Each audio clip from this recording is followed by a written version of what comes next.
Je suis née en Haïti, où j'ai vécu jusqu'à l'âge de 20 ans, dans une famille heureuse, et j'ai de très bons souvenirs liés à mon enfance et à mon adolescence dans ce pays. Par contre, le contexte politique a permis que je prenne très tôt conscience du non-respect parfois des droits humains. Je signale que mon père était un colonel.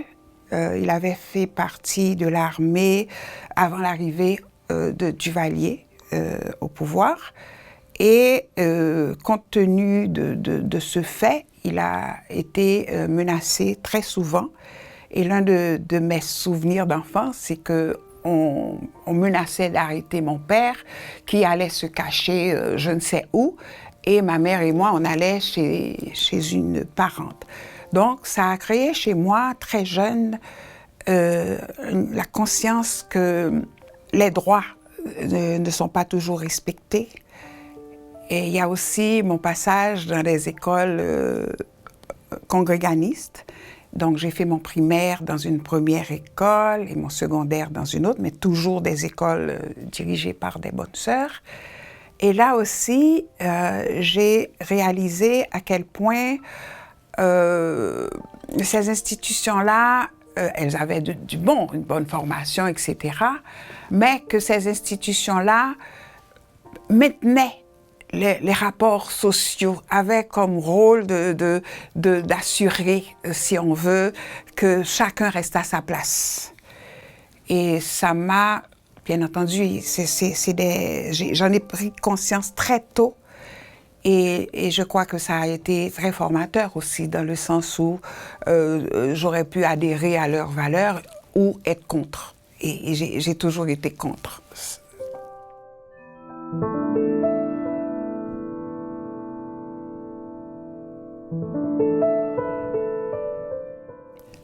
À la fin de mes études secondaires, je me suis inscrite à l'université en Haïti, mais je voulais quitter. J'avais l'impression que mon univers était assez limité. À trop raison, bien sûr. Et mon père a accepté que je poursuive mes études à Montréal. Je me suis inscrite à l'Université du Québec. Et mon intégration a été assez facile dans la mesure où j'avais plusieurs amis qui étaient déjà étudiants au Québec et qui m'ont aidé à faire mes premières démarches d'intégration. Mes études se sont très bien passées. J'ai obtenu mon bac, un bac en histoire avec concentration en sciences politiques. Et j'ai décidé, je ne suis pas allée en maîtrise tout de suite, j'ai décidé de travailler. Avec un bac en histoire, il n'y a pas beaucoup de débouchés. Et donc, j'ai un peu cherché du travail dans n'importe quel domaine. Et c'est là que je me suis rendu compte que, contrairement à l'accueil que j'avais eu à l'université, au niveau du marché du travail, c'était beaucoup plus difficile. Donc, j'ai occupé des emplois de réceptionniste qui n'avaient rien à voir avec mes études. Mais même là, je pourrais parler d'un incident où je faisais affaire avec une agence pour trouver un emploi de bureau quelconque. Et l'agence m'envoie un bureau de comptable. Alors, je m'appelle Viviane Duchesne, nom français. Et j'arrive et le monsieur me dit « C'est vous, Viviane Duchesne ?» Et bien entendu, l'entrevue n'a pas duré plus que 3 minutes. Alors, j'ai tout de suite réalisé que le fait d'être haïtienne et noire d'origine, ça pouvait rendre beaucoup plus difficile l'intégration au niveau du marché du travail. Mais bon, dans d'autres circonstances, j'ai eu des emplois. Mais j'ai décidé que j'allais poursuivre mes études en sciences sociales, donc je me suis inscrite à la maîtrise que j'ai fait à temps partiel, à temps plein, pardon. Après ma maîtrise, je me suis inscrite au doctorat, mais je voulais aussi en même temps travailler et j'ai eu la chance d'intégrer l'équipe du syndicat qui venait d'être formée. Et là, j'ai eu l'occasion d'acquérir de l'expérience en gestion et aussi d'approfondir l'intérêt que j'avais pour le domaine de l'intégration des communautés culturelles.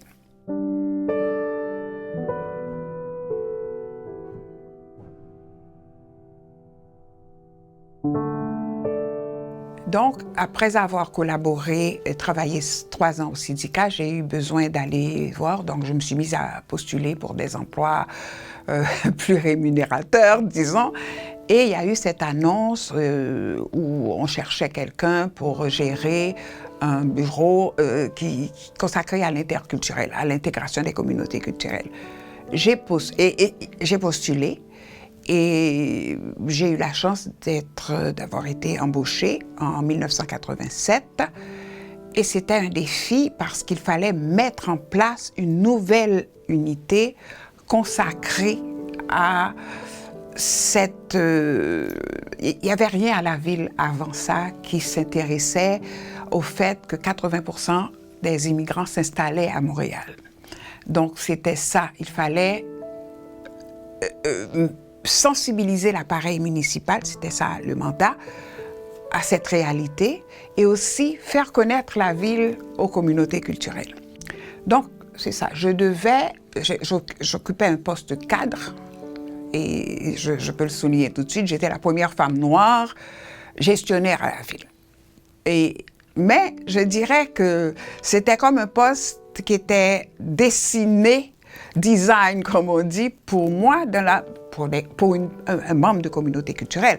Parce que les critères, c'était parler 3 langues, français, anglais et une 3e langue, et avoir de l'expérience dans le domaine de l'intégration. Et souvent, ce sont les gens issus des communautés culturelles qui s'intéressent à ces questions-là. Donc, mon équipe et moi, parce que j'ai été là embauchée pour mettre en place ce bureau, et 1 mois après mon arrivée, j'ai choisi l'équipe qui devait travailler avec moi. Nous étions tous, à une seule exception, issus des communautés culturelles.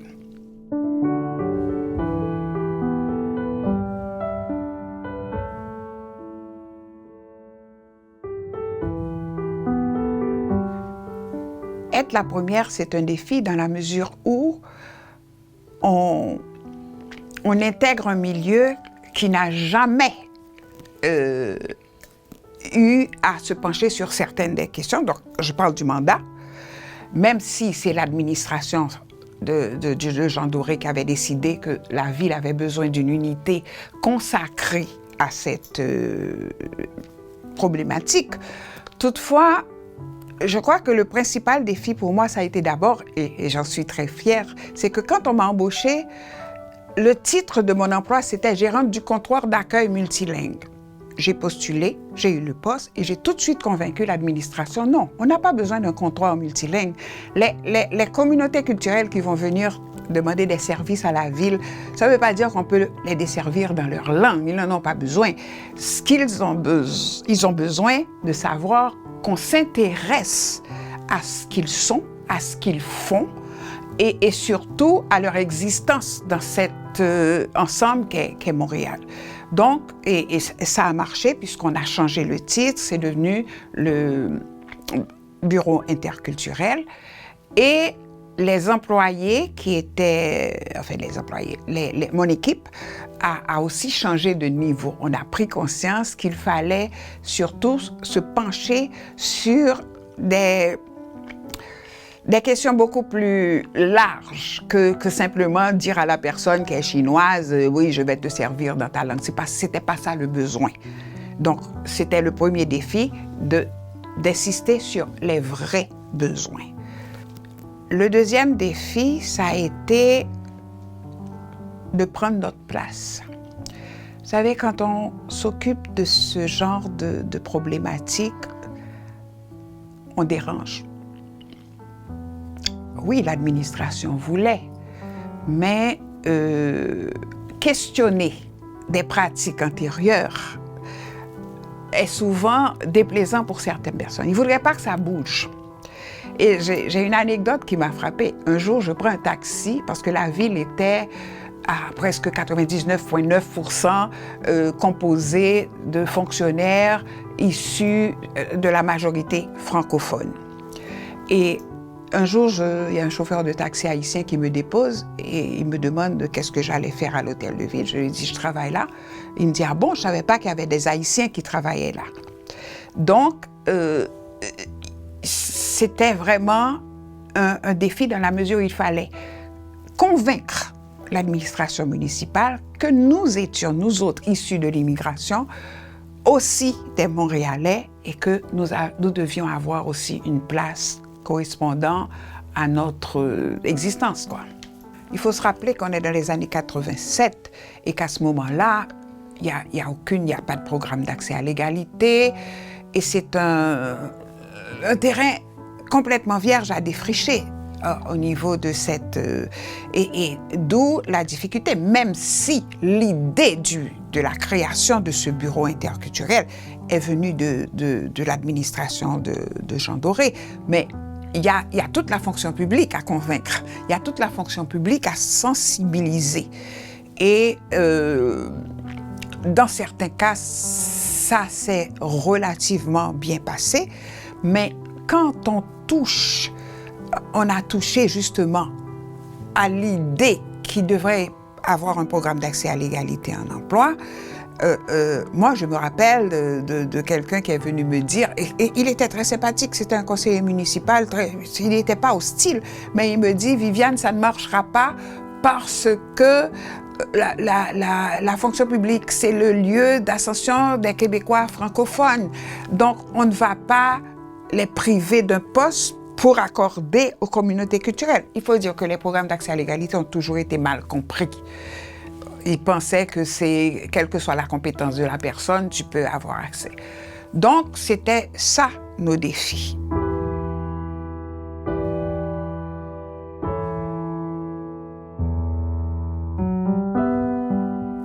En 28 ans de carrière, je pourrais dire que le bilan est assez positif dans la mesure où la fonction publique municipale s'est beaucoup diversifiée. On a même une présidente du comité exécutif, Dominique Olivier, issue des communautés culturelles haïtiennes d'origine. Mais elle est élue. On a une diversification de la fonction publique à tous les niveaux. L'école bleue, l'école blanc, les gestionnaires. Là, c'est beaucoup plus difficile. Toutefois, je crois que la prise de conscience au niveau de la fonction publique municipale que Montréal, c'est pas juste des Québécois francophones de souche, mais également, il y a un apport. Parce que ce qu'on voulait faire, le but du bureau interculturel, c'était de dire, on est là, mais on a aussi apporté beaucoup de choses. Je soulignerai un des programmes qui a eu énormément d'effets. On faisait des rencontres d'information avec les communautés culturelles. Un jour, c'était la communauté italienne qui était invitée et des fonctionnaires municipaux. Et les Italiens disaient, voilà notre parcours, voilà nos besoins, voilà ce qu'on a apporté. Et ça a été le cas pour l'ensemble des communautés culturelles, l'haïtienne, la grecque, la juive, etc. Donc, la fonction publique a pris connaissance, nous vivons, nous avons nos citoyens, ce sont nos citoyens qui ont des besoins parfois particuliers. Donc, c'est ça, je dirais, le côté positif du bilan. Si je peux dire, ce que je regrette, c'est qu'il n'y a plus de bureau interculturel. Ça a été intégré à un ensemble beaucoup plus large qui s'occupe de toutes sortes de diversités. Donc, quand on n'a pas une unité dédiée à une problématique particulière, à mon avis, c'est un recul.